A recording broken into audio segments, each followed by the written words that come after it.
One of my favorites, Call of Duty Warzone, relaunches today with a new name, many features removed. Guys, this story is only 2 days old.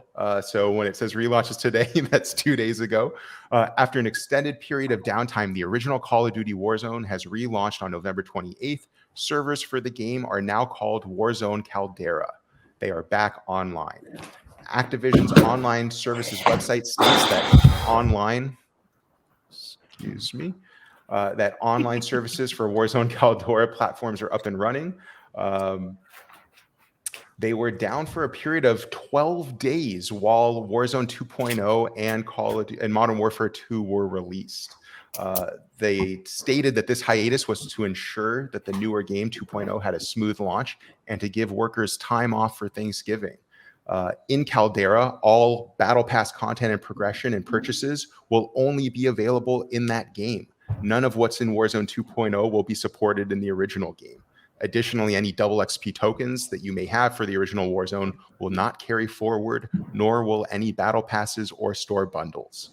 Activision confirmed that Caldera will not have an in-game store, but any COD points that players have can be transferred. Chris, what do you think of Warzone Caldera, it living in the shadow of Warzone 2.0?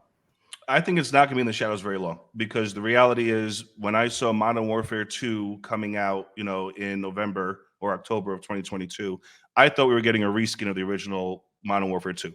And then it didn't happen. And now you go into the Warzone and you see, the airport stage and all these other maps that you really wanted to play in this new version.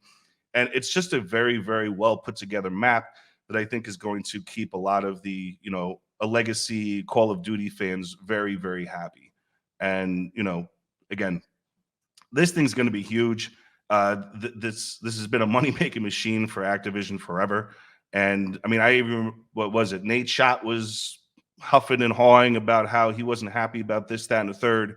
And very quickly was like, let me not do that. Let me not be that person, because there's a lot to really like about this. And I do think that, the vocal minority of those who complain are going to very quickly be overshadowed by just how successful this title is.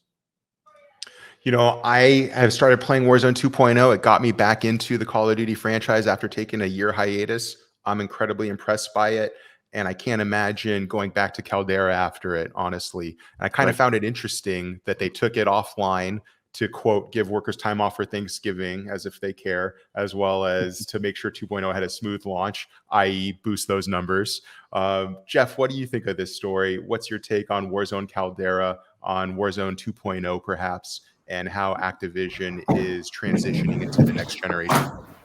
Ooh, a lot there. I think I agree with Chris and your take. I don't have a whole lot to add. I mean, I think this Call of Duty, this Fall's Call of Duty is doing really well. I mean, I think it sold $1 billion in the first 10 days or something. It's the fastest selling Call of Duty ever, which seems like every year they figure out a way to put out a press release that says some iteration of that. But I think this year actually is selling incredibly well. So yeah, I mean, they're all kind of guns flaring right now, but I don't have too much more than that.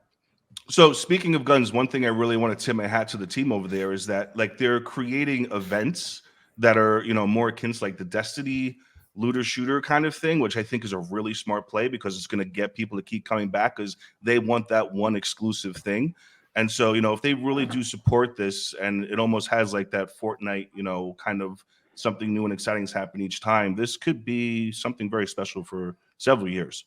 Let's hope they find their niche. Fortnite found a very successful model in doing different LTMs and live events. And to your point, Chris, Call of Duty's trying something new. Let me get caught up here on chat. Matthew Gideon says, damn, Lindsay's leaving. Party's over. Matt, we will miss her. Glad to have her, obviously, in the middle of her recovery, and I'm sure she'll be back soon. Matt also says, I am shocked that they are always able to sell Call of Duty despite it basically being the same game year after year. I guess I could say the same thing about Madden and FIFA, Matt, but I don't think I think with franchise games like this, there's a layer of comfortability where players like feeling good at something, and then like the small tweaks that make it feel like a new game to them, where you kind of scratch both itches of wanting something different, but they don't have to learn a new game, and they already feel a level or a layer of accomplishment, comfortability, experience. not sure if you guys agree here. Yeah, look, and let's not talk about comfort. It's just more like, look, Street Fighter, once upon a time, made a game called Street Fighter 3, and it was completely different from Street Fighter 2. And that game sold like shit. Beep. And I do think that every video game producer, really does know the risks of making something completely different is entirely too high. And the player base really does want comfort, yes, but more importantly, it's if you want something different, play a different game. There's lots of them out there. Great advice, I think, Chris, playing different games, just broadening your horizon. That's something I did when I got sick of Warzone and Call of Duty over a year ago. We just started trying other games. We didn't go back to older CODs. Obviously, the new one did get me back in, but I do honestly feel like it's significantly different. The gameplay feels a lot smoother. It's a faster paced, more evenly balanced game. Too fast. And too fast, you think? And Christian here in the chat, people like comfort. No, he's not They wrong. sure do. He's not wrong.